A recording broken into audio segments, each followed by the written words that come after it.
Sage Wanderer here, and welcome to Coffee Talk! So, today we're talking about teleportation. You're not being teleported, that's just my broken phone. Teleportation. So if you go online and you do a search and look around, you find a lot of interesting stories and videos and other evidentiary evidence of teleportation. But once again, I'm a skeptic, a bit of a skeptic. For a truther, I'm pretty skeptical. So for me, I need a little bit more than just some sketchy video. But this is why it's on Coffee Talk, because I can't prove it. I'm not sure it's true, but I do find it really interesting. And in my studies, I went back in time. Wasn't time travel. I went back and looked at history. And one of the earlier teleportation stories that I can find that seems to be very solidly verifiable. And it's the story of Gil Perez, a Spanish soldier from the 16th century. Excuse me, got some coffee. So, on October 24th, 1593, Gil Perez, a palace guard at the Manila, Philippines governor's palace, was on duty, and he was kind of exhausted because just a couple of days before, the Philippines governor had been assassinated. But not on Gil Perez's watch. This happened on a ship that was attacked on the return visit from the Philippines to the Philippines by the governor. He was coming back to Manila when his ship was besieged by pirates and he was assassinated and killed. And so they did not know whether the pirates were going to attack the palace in Philippines, in Manila, and try to take the entire Philippines government out. So they were all on edge, and no one was getting much sleep. And some time had passed, a couple of days. Gil Perez started to get a little bit droopy-eyed, and he thought, hey, I'm just going to lean up against the palace wall here, close my eyes for a minute. And he does. And when he nods back awake, something strange has happened because he is no longer in the Philippines. Gil Perez found himself in a strange place that he'd never been before, with strange architecture and strange looking people. And he was still trying to gather himself and get his bearings when two soldiers in a different uniform approached him with some questions. Hey, who are you? What are you doing in the Mexico City Plaza wearing that uniform? You don't belong here. You're not one of us. Well, they all spoke Spanish because the Philippines was Spanish, under Spanish rule, and so was Mexico. And so he tells them the story. What else is he going to tell them? Look, I nodded off and, in the Philippines, and now I'm here in Mexico City. In Mexico City? This is Mexico City. Yeah, this is Mexico City. So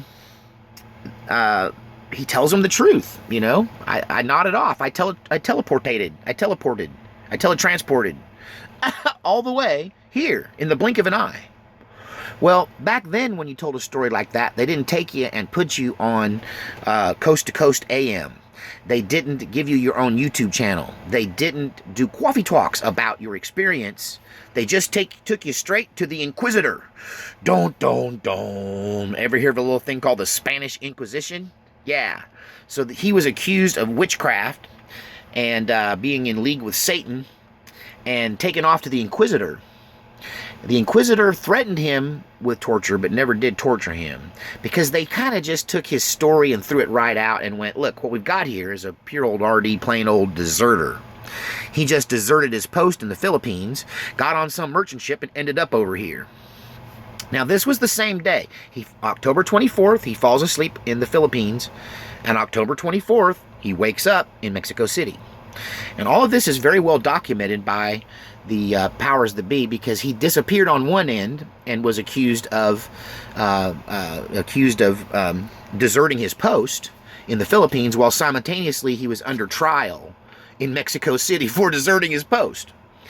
But these things were going on at the same time. It's a trippy story. And so people would have just thought this was a made-up story.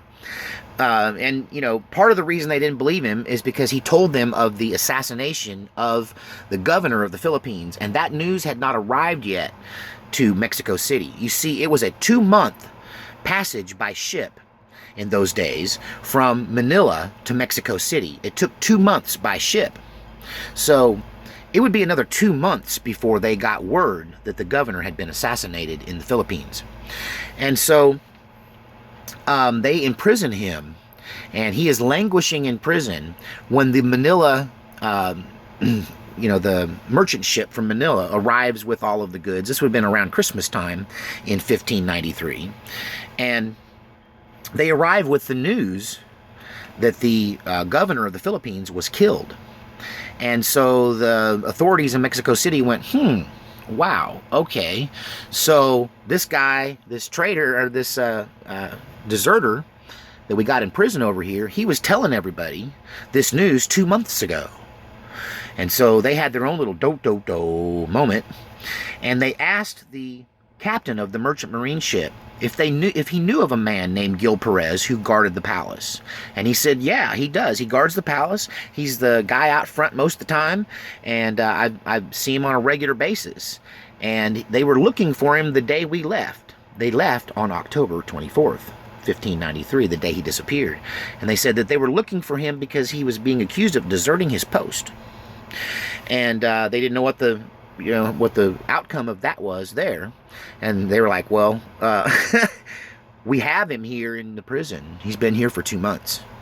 And so everybody had a do-do-do moment, and they thought there's enough reasonable doubt here that this guy might be somehow telling the truth, and by some weird freak of nature, he was teletransported here. So they released him from prison and let him get on the boat with the merchant marine and return to Manila. So this is a really well-documented, because of military record, story from this 16th century of this man who was teletransported a 2-month sea journey away in the blink of an eye. What do you think? Did he fall through a porthole of some sort?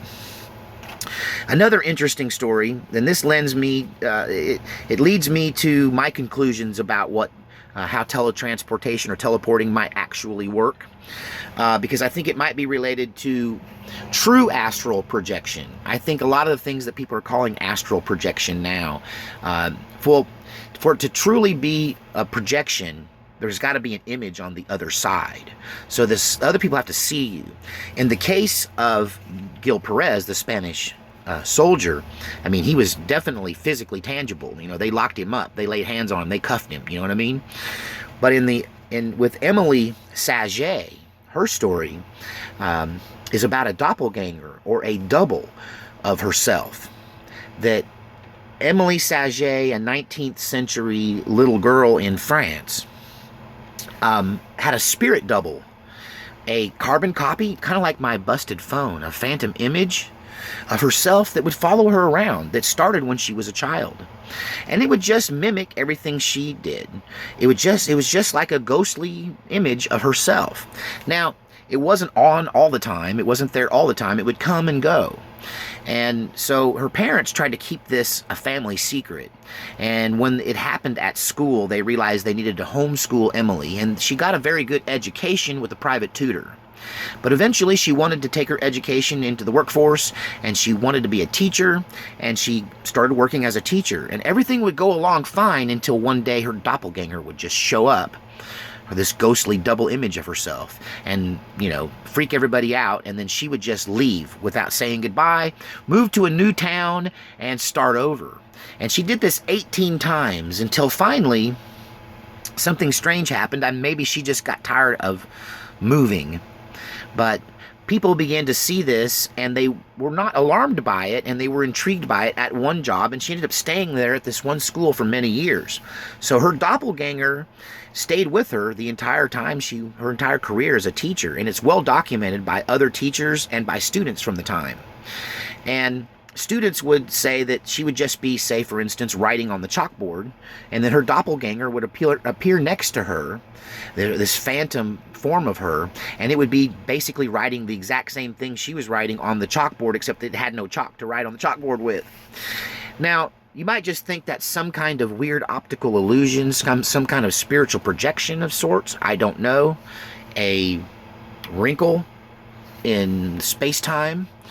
But hers was also independent. So when she was asleep, her doppelganger would just go on about its business. So it would dust and fold clothes, or look like it was, and it would wander around and interact with people and whatnot while she was asleep. And the thing about it is, Emily Saget never saw her double. Other people could see it, but she couldn't see it. When it was brought to her attention, in fact, some believe she didn't really believe it was there, except it had to be because everyone else saw it.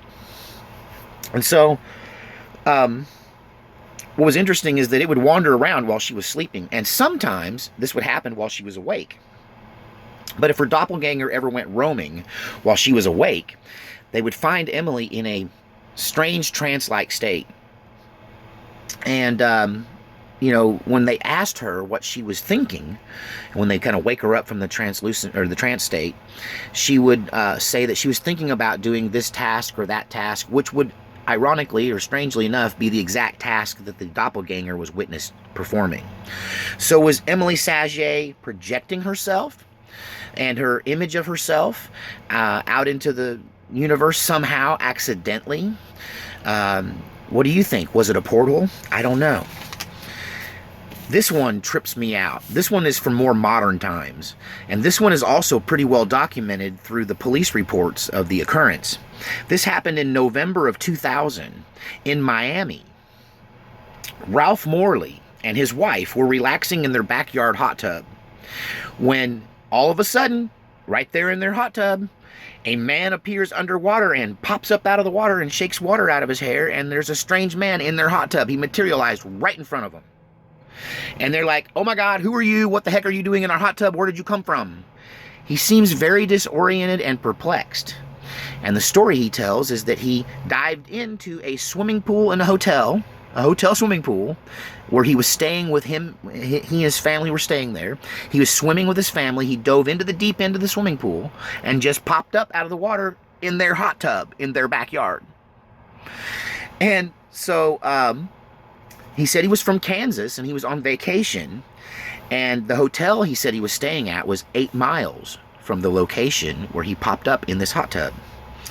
Meanwhile, back at the hotel, his family freaked out because he dove into the deep end and he didn't surface. And they called for everyone to help, and they went looking for him, and he wasn't in the pool, and they even went as far as draining the pool to look for him by his family's insistence, his wife and his 2 children, that he dove in the deep end and didn't pop up. In fact, she filed a missing persons report, and a police investigation ensued. And it wasn't long before they found him and his hot tub party friends with this story. And they documented on their end that he appeared out of the hot tub at a specific time in the evening. And it was the exact moment in time that his family says he disappeared under the water. Isn't that freaky? Don't.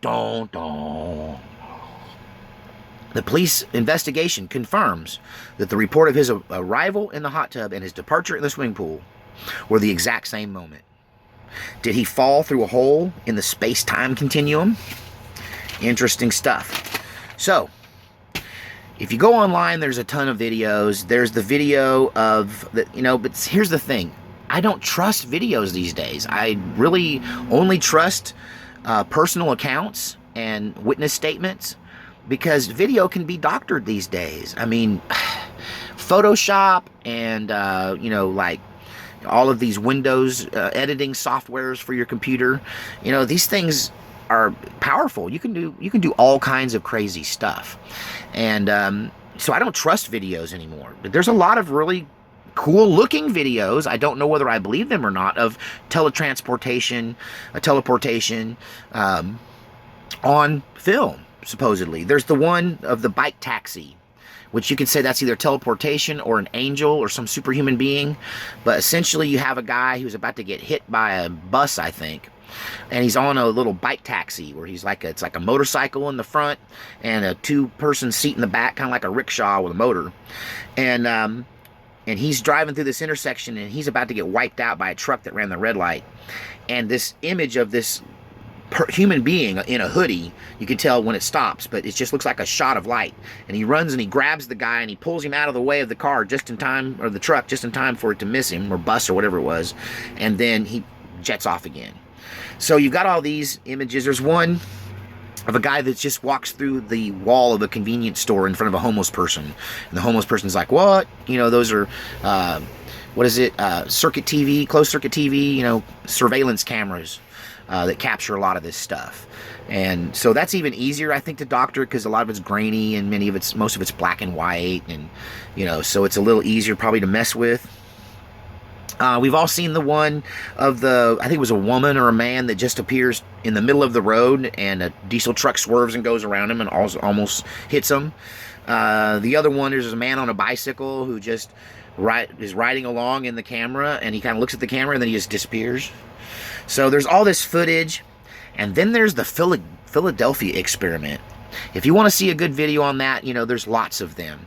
But, you know, that has somewhat been debunked, but at the same time, there's people that claim that they were there and that an entire ship was teleported to a shipyard hundreds of miles away and back again.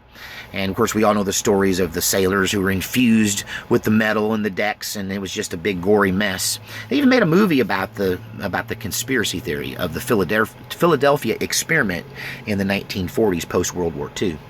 So, at any rate, what do you think teleportation is?